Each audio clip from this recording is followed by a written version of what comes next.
This is Risky Women Radio, a show that connects, celebrates and champions women in risk, regulation and compliance. We're here to share the insights on the biggest issues in our industry and hear inspiring journeys from our global members. Sign up to our newsletter at riskywomen.org. I'm Kimberley Cole, your Chief Risky Woman. Welcome to Risky Women Radio. Today's Risky Woman is a strategic advisor, researcher, angel investor and governance expert who has spent more than 25 years guiding companies across finance, tech, ESG and innovation throughout Europe.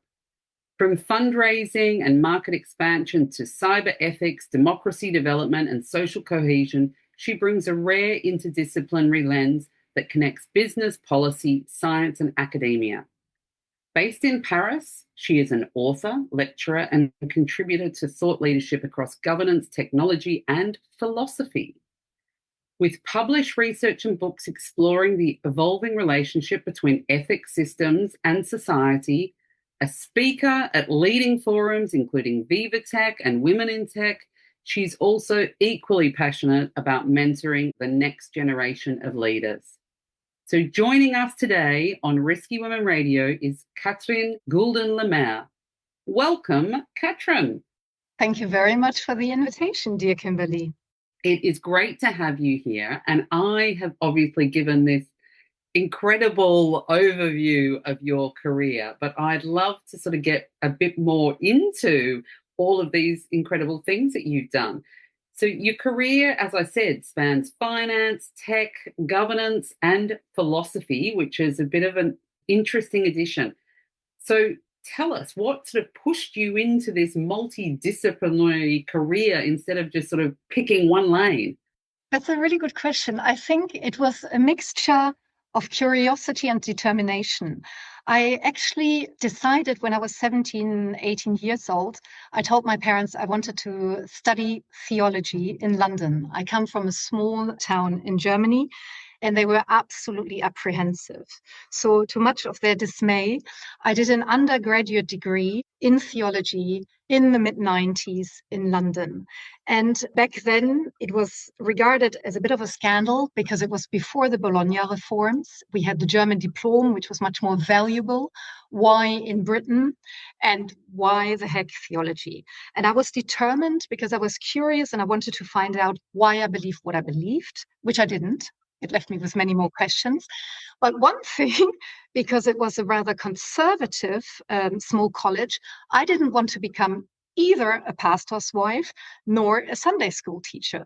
So in 1999, I got a job in the city in investor relations. And as a junior, organizing IPO roadshows, and it was the heydays. It was before 2001. I was working on some amazing IPOs, and the contrast couldn't have been stronger from working with inner city street kids, going to prisons, preaching to them at 24, sitting in private jets, going to five-star restaurants and organizing and participating in meetings with institutional investors. So that sort of led me alongside my career. Also, maybe it's worthwhile pointing out I come from a modest background. So anything that was postgraduate, whether it was a postgraduate diploma in finance, an executive master's in communications, some business education, and even my PhD, I did alongside my work, my full-time work, and I financed myself. And I think this can be used as a bit of encouragement. And then going into tech, so I've spent a large time of my career in finance, a lot in asset management, and coming into tech was a bit of the same thing. In 2014, my two daughters were respectively 1 and 2 in nappies. I had my company in Germany. I was living in France and was intellectually bored with finance. So I decided and remembered that I always wanted to do a PhD, wrote a proposal, sent it off to my former lecturer, and got going. And did then, alongside my work and family, a 4.5-year part-time PhD in philosophy. And with a focus on epistemology, which is the theory of knowledge creation, which for some reason very early on, also in some research and conference work, led me into the tech and information communication sector. And in 2018, already looking on whether tech can manipulate character, which was actually laughed about back then. So I think these varied and interdisciplinary subjects really help me today. And especially when we look at some of the players and participants in current debates, looking, for example, just the Pope and the Vatican having entered with the encyclical, and some of the philosophies coming out of Silicon Valley and their evaluation. So that's basically me in a nutshell in terms of career. Amazing. I love that. Curiosity and determination. And that sort of shows all of those different angles. And I know from everything you've said, there's so much we could talk about. But you've also lived and worked across London, Frankfurt, and Paris. So which career move felt the riskiest, I guess, and why did you decide to make that move? So first of all, I don't think they were as much career moves as life decisions, because since I was young, I had a very strong sense of vocation and values. And allow me to reframe this question, because risk is a sort of exposure to harm or loss, right? And there's always a cost attached. And I find in the connection to my career and what I focus on, and in the context of our conversation around ethics and convictions, is to sort of really say that personal values usually stay preferences we can easily explain. Yeah, they become a principle when a cost is attached and when it's put to the test. And there were at least 2 occasions or 3 occasions, I can tell you, because I think they might be interesting for women when people listening in different career stages. And in 1995 and 6, I didn't just study theology. I also had the option actually become a model, which was much frowned upon and which I decided against. So I studied theology, which couldn't have been much further. In 2007, with about 8 years of career experience, I had the offer to join an American bank, and I decided against it. I set up my own company. And just, for example, another situation this year is some mandates, which have certain values, might be amazingly remunerated. I have to turn down because they don't correspond with my values. So I think maybe it wasn't risky, but I think overall during my career, I had some situations which were both precious but also quite costly, because rather than a linear corporate career, there are some financial, reputational, and also career implications that somebody else might not face. But then there are certain liberties that others do not have either. Wow. I mean, fascinating. And it also sounds like you're almost ahead of the curve in some of the things that you've done, because the tech on manipulating character and all of those things are such hot topics now. And even some of the things that, you've sort of shifted, as you said, from finance into cyber ethics and governance and social impact, a long time before these became real mainstream topics. So tell us more. How did all of this happen? So basically, I grew up with a strong Christian faith from the maternal side of my family. And there was always, since I can remember, since I was young, a focus on service and pro bono work from childhood onwards, whether within church, outside church, in the neighborhood. It was a given to help, to assist, and to apply yourself. Now, when I was 17, I was invited and went with some friends of my mother's, a couple who had an SME, to a Christian business leaders dinner, where I, for the first time, heard and listened SME leaders and business owners earnestly and seriously grapple on how to reconcile some of the values that resulted out of their faith commitments with everyday business challenges. And that really impressed me. And again, as a young graduate in London, I got in touch and I met one of the co-founders of the Trinity Forum, which is a US think tank. I have to say it's a conservative think tank, but maybe conservative in terms of values, not how we would define it today, and which was founded years ago by the Honorable Alonzo MacDonald, who was the former chief of staff of Jimmy Carter, and by Os Guinness, who is a social critic and a theologian. And there, again, I was introduced on a larger scale to formats such as Weekends Away and salons and days where leaders and decision makers through excerpts, through looking and grappling with excerpts from the classics, dealt and reflected on current issues impacting leadership and impacting their own character. And the Trinity Forum held that the transformation of society can only happen through the character transformation of leaders.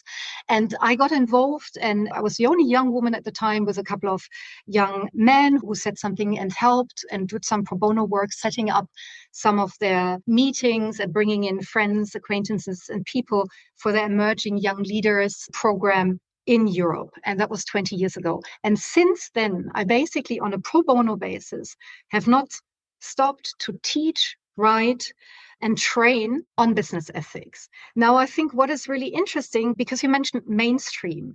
Now, the subject is mainstream, but a lot of people and company leaders don't put their money where their mouth is. And it's only recently that I've noticed that these aspects get integrated in some of my advisory mandates. And I haven't had a standalone mandate as of yet. They're usually connected to positioning, strategy development, or even fundraising. And I think that will be an interesting development to now follow up and see on how this will actually map out. I mean, it's just fascinating. And you've worked across so many different kind of worlds, from business, politics, science, academia. Was there a moment or a mentor or something that helped you realize that you had this strength in connecting all these different systems and ideas? I think that was about 20 years ago. When I set up my own company, I invested in some business education over a few months, where I learned and trained in a German SME management strategy that was built on cybernetics. So cybernetics is basically part of systems and systems thinking and theory, and looking at information flows, relation, causal structures of systems and of their functionalities and dysfunctionalities. And that I've since then integrated into my work. And I think it's not so much that's really important. I don't think we can really connect systems. Systems often stand alone. They have different setups, they have different aims, different power dynamics, hierarchies. What I think is extremely valuable and important today is to learn and understand and speak some of their particular language, look and understand some of their dependency structures, the hierarchy and power relationships. Why? Because it assists to establish insight into their functionalities and dysfunctionalities, and then it facilitates understanding to intermediate, interact, and possibly create value for a company or an organization. I mean, amazing. And I think we've got so much to dig into in terms of the knowledge that you bring to the table. So while we wrap up your career area, can you share what you think is the best piece of advice you've ever been given? Yes, 2 sentences, interconnected, 5 years apart. To explain simply, you have to understand profoundly, was the dean first year undergraduate when I was overwhelmed. And the second one, when I really messed up on a job 5 years later as a junior, never assume anything. Coming from a French private equity investor back then in London. Excellent. Okay. I think they're very sound pieces of advice. Now, we had so many different topics that we were discussing that we could have talked about, and your breadth of things that you're focused on is incredible. But we've decided today we want to talk about social capital and IAS 38 in the 21st century knowledge economies. So we think that this conversation really sits at the crossroads of technology, finance, government, and the future of society itself. So I'm just going to set the scene a little bit before we hand over to you. But as we sort of discussed, it was for decades that company value was really tied to tangible assets, so factories and buildings and machinery. But in today's knowledge economy, some of the world's most valuable assets are invisible. So talent and data and relationships, intellectual capital, algorithms, human creativity, they're the things that are increasingly driving corporate value. But yet many of these just don't fit into the balance sheet, is what you've been sharing with me. So as AI accelerates at, of course, extraordinary speed, that raises even more provocative questions. What happens when human expertise becomes one of the most valuable assets that a company owns? how do organisations measure social capital, talent, and connective human labour in a world that's going to become increasingly shaped by machines, if it isn't already? And what are those wider implications for risk, for governance, for inequality, employment, and even social cohesion? So I don't know how we are going to get through this in the limited time we have, because this is a very, very complex topic. So can you sort of maybe give us your context around this and how the debate's sort of going? And like some of it's quite abstract and it's quite philosophical. How do we want to live and work? But you tell us, how did you get into this and what's the scene? Yeah, so let me set the scene because this is really interesting. The scene started a few years ago with a couple of board positions I had at the ESG Policy Liaison Group in Westminster, and then afterwards here in France on a small board of an NGO that is looking, by a former state secretary for equality, bringing women into more CEO positions. What I've noticed within the ESG and DEI debate was the strong focus on ethical and regulatory arguments. And what many proponents did not realize is that critics, and we've seen that very strongly now with the second Trump administration and some of the ensuing action, it doesn't interest critics. Everything is argued and focused on financials. So my idea, it sounds extremely unsexy, but I thought for the last 3 years, first, how do we get women on the balance sheet? This is what my initial thoughts were. And interestingly, with the acceleration of tech and AI, with the release of ChatGPT, this focus from, let's call it, not even diversity, but human to human relations, moving on to human to machine relations and machine only relations, helped me to broaden and sort of bring this debate or my reflection on a rather superordinate level, totally independent of gender as such and or even cognitive diversity onto a larger level. So looking at maybe some of the seismic shifts I think that we are looking at, let me outline them by referring to 2 books which I find important and which have nothing to do with each other. Basically, in 2017, we have 2 economists, British economists, called Jonathan Haskell and Stian Westlake, writing a book called Capitalism Without Capital, The Rise of the Intangible Economy. Why? This was a niche subject, which was back then well received, but within an extraordinarily small niche. Now, it's a very, very important book that should receive much greater recognition because they hold, and we see this, we've seen it last week with the SpaceX IPO, the modern economy values intangible assets like ideas and relationships more than tangible ones. We see it right now because SpaceX has a greater valuation than the DAX 40 together, which is extraordinary, right? That's not built on the tangible assets. We also live in a 21st century knowledge economy, and we have certain significant shifts in work and life we all notice, but we find very difficult to put words to. So what did these 2 economists say? They said intangible assets, by certain particularities, A, their uncertainty, their optionality in their cost-benefit analyses, and their contestability, going back maybe to diversity. They can also be recognized by something that they call the 4 S's. Their scalability, that they are reproducible in several places, for example, software, their sunkenness, so their impact on resale value is usually low, their spillover effects, AI, if we then look at hyperscalers, if we look at other tech companies, robotics everywhere. And fourth, their synergies, they often generate higher value in combination with other intangibles. So this is what these 2 guys, they started off this debate, and they also said that actually our current statistical indicators, such as the definition of GDP, they're too limited. So this is the economists I looked at. And then, totally unrelated, I found this book from this US sociologist, Alison Poo, who wrote a couple of years ago, The Last Human Job, the work of connecting in a disconnected world. And she basically focused much on care work and the care sector, which she called connective labor, and really outlining a plaidoyer on why human relations remain essential, and maybe, let me add, should not become a luxury good. And also, let me add, they already have. We can see that totally sector agnostic when we have a look at much of HR or customer service relations and their quality and what we've made out of it.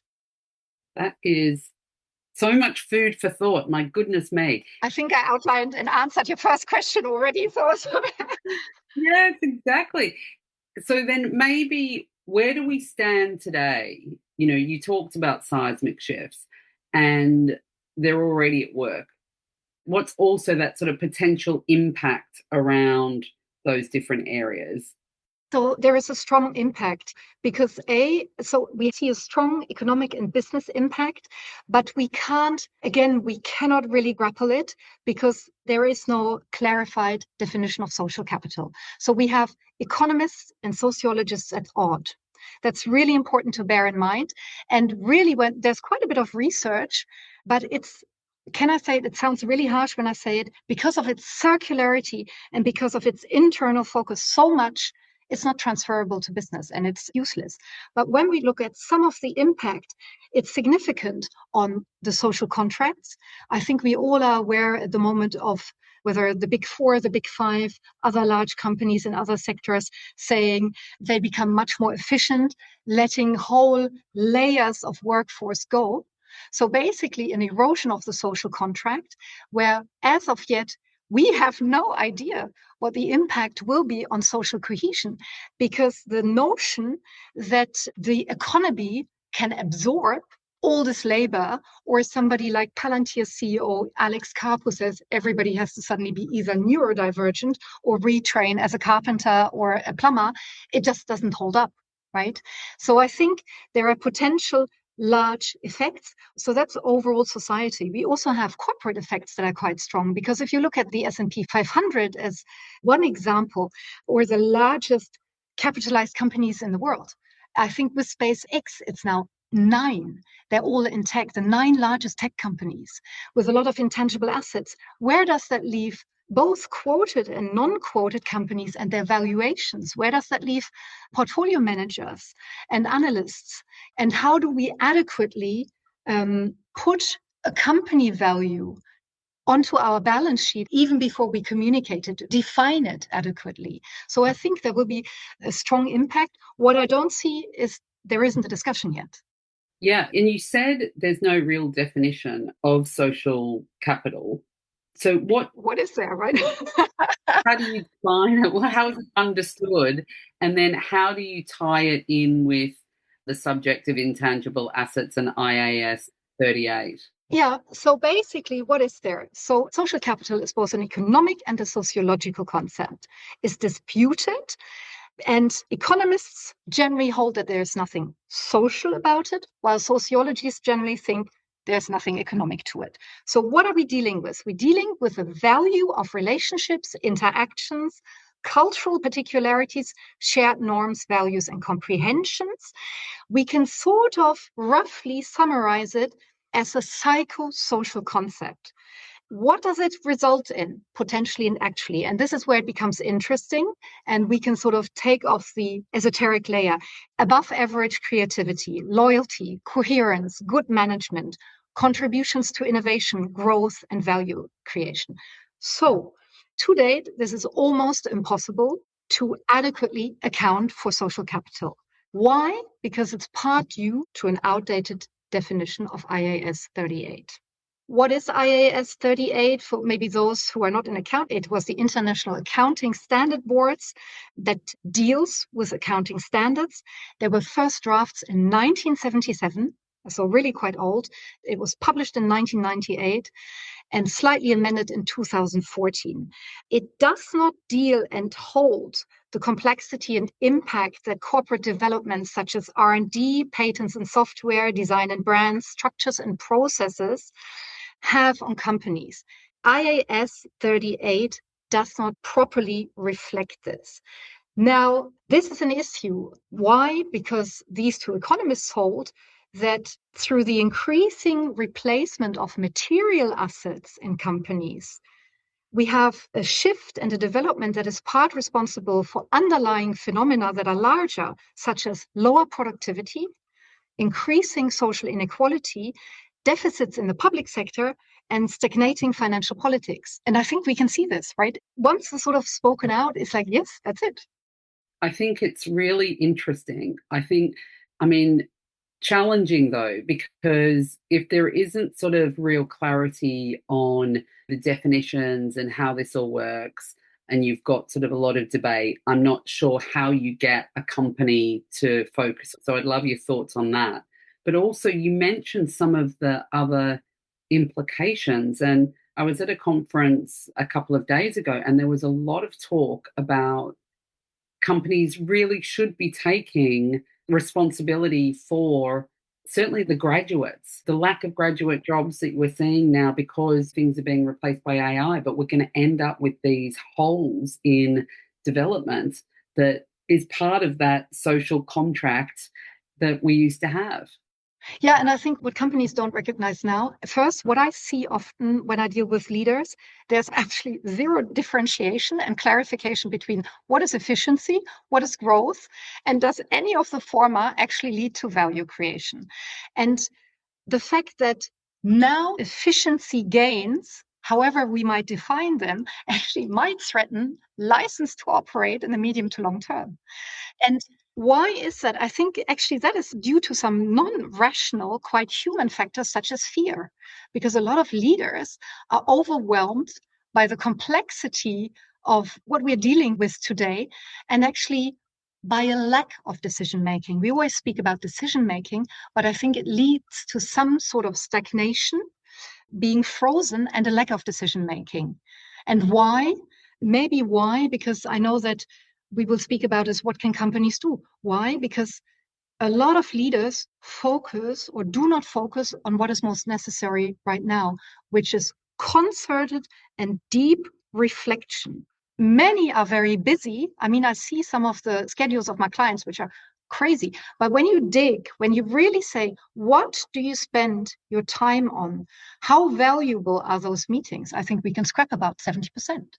So what should a leader who walks ahead focus on, and what we focus on grows. So I think that's a huge issue. Yeah. And given your view or research, where could or should we locate the debate for this subject? First of all, I don't think there is a debate at the moment. I don't think that even if you look at the large consulting companies who probably debate and offer almost everything, real thought leadership normally means either connecting issues which are previously non-connected, going into uncharted territory, or challenging in any other way. There is no debate. Now, I consider it very important that this is a business-led debate for various reasons. A, as a company, let's take the example of a quoted company, even in investor relations.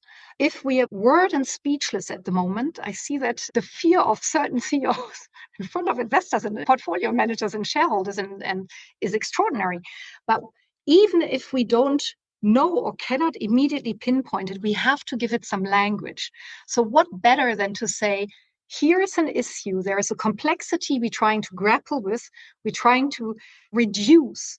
We haven't got a metrics that as yet is industry standard, but at least we've developed some definitions which will help you and stakeholders to evaluate our actions and our operations better.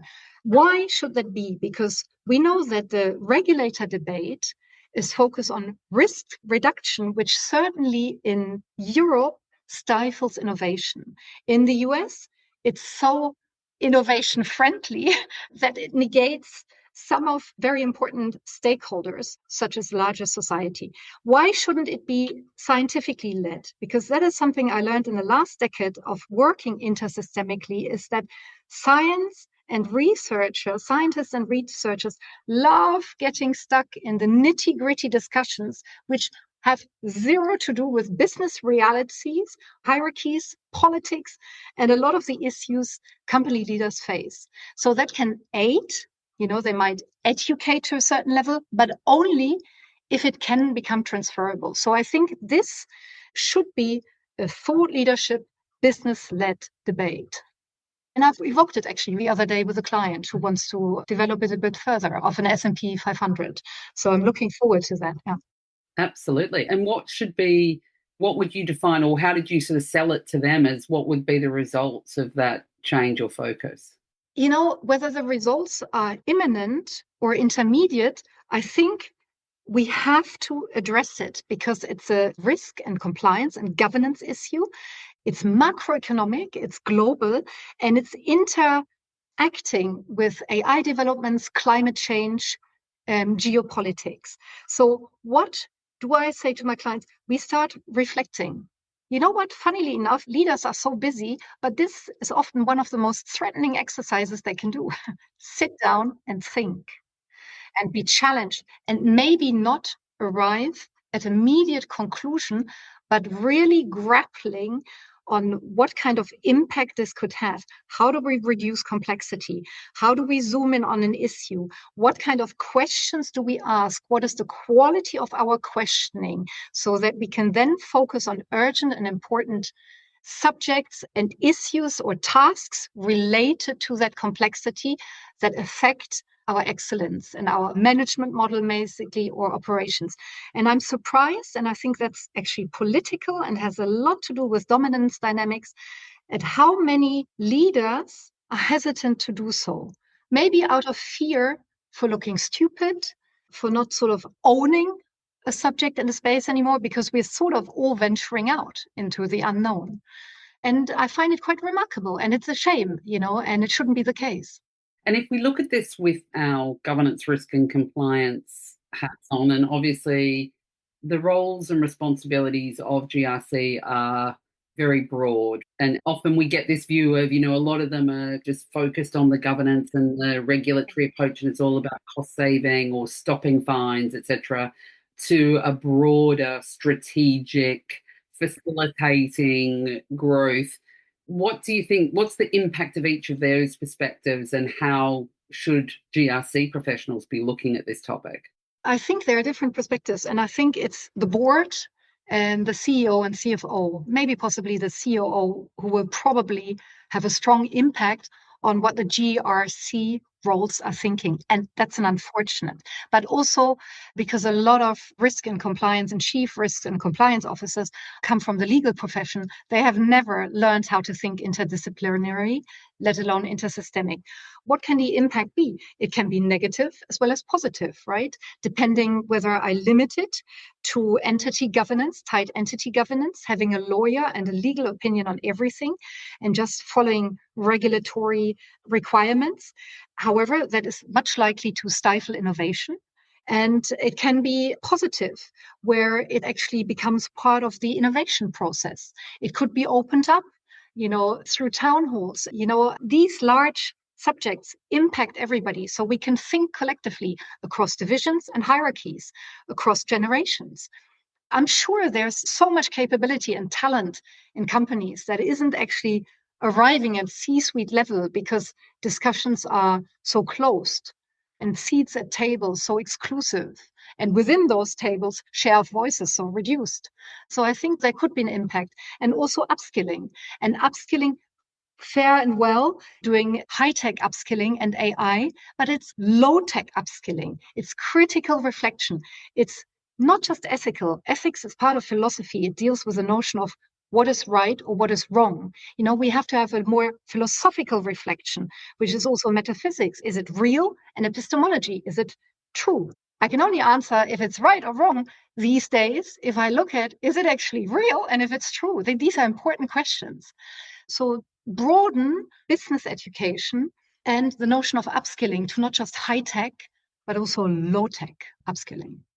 It's really interesting. And I mean, there's always what gets measured gets done argument. So yeah.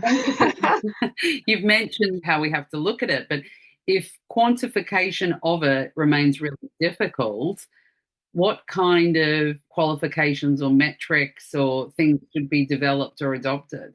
Yeah, and I think this will throw a lot of people in finance and also in compliance, because qualification usually takes place outside of the disciplines at least within social capital and a lot of the qualifications we're speaking about with the current developments and changes outside of the disciplines of economics, data science, and finance. So we have to define what we mean. We have to even give names and definitions. Then we can deduct and clarify methodology. We can in turn qualify metrics, parameters, and aspects. And what I notice, and maybe let me just here refer to DEI because it's a good example, unfortunately, in a negative way. There's so much goodwill. There are so many studies, so many metrics and frameworks with DEI, and a lot of them muddle up. They don't have flawless methodologies. They don't understand differences between correlation and causalities. The metrics are limited, and it really puts some amazing work, unfortunately, to shame. It makes it redundant. So I think if we can, even on an A4 paper, if we say, this is what we're trying to do, and then open the conversation, bring in some third parties, some select stakeholders, even those maybe unusual collaborations. We've never thought about it beforehand, cognitively different voices. And I think from that, we can slowly build. And then we bring in tech to model this. But it's at the linguistic level before the tokenization that we have to clarify those issues. Right. So you're kind of saying keep the discussion open. Yes. Externally, internally, bring in all different stakeholders, and then you think that will sort of help shape how you can move this forward. Yeah, and I think we need some courageous CEOs because we need to create the debate. As I said, there is no debate yet. So who will start it? Who will be vocal about it? This is not an easy topic. It's a very sensitive topic. This is a very political topic. So what are some of the lowest common denominators we can all agree on in order to reach a superordinate, essentially apolitical goal that is social cohesion and living well together and continue to do so? And I think this is sort of the main ingredient, courageous leaders. And what do you think, if no one does this, then what's going to happen? Oh, I think, you know what? We saw this yesterday very well. I think this is in middle of June at the G7, we suddenly have the big tech bosses opposite the G7, right? If we don't position ourselves, if we don't clarify the parameters, we will be positioned. And especially as Europeans, we are amazing to regulate, but we regulate products and services that we don't even own. So a kill switch will all kill all that regulation in the first place. So let's better own the debate and start it, because others will otherwise lead it, and possibly in ways and manners we don't agree with. All right, so let's try to leave on a positive note on this and leave all of our listeners with one key action or thing that you would like them to at least think about or do. I mean, what would be that one thing? Yeah.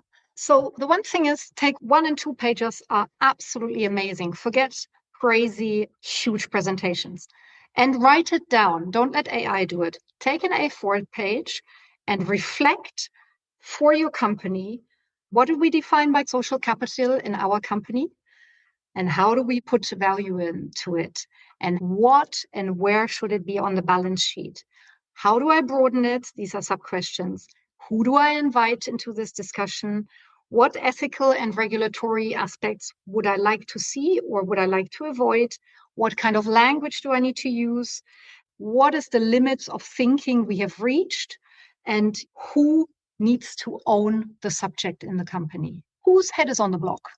Who's the decision maker? Because everybody wants to be responsible. I see that a lot, right? They all want to say something. Who's accountable? This needs to be one and the same person. It sounds like it could be a fascinating workshop to get some people in a room to discuss that. It's a scary one, right? Absolutely. Weirdly and funnily enough, people will be scared by this.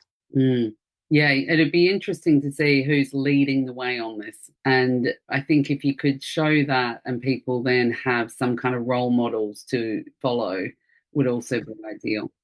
Well, Katrin, that is amazing. I feel like there's a lot more that we could get into, but hopefully that's given everyone some sense of some of the additional areas that they really should be thinking about. And I'm sure our GRC professionals could try to push that through in their organisations as well. So thank you very much. You're very welcome. Now we're going to end on our little rapid fire round that we always do to try to make it a bit fun.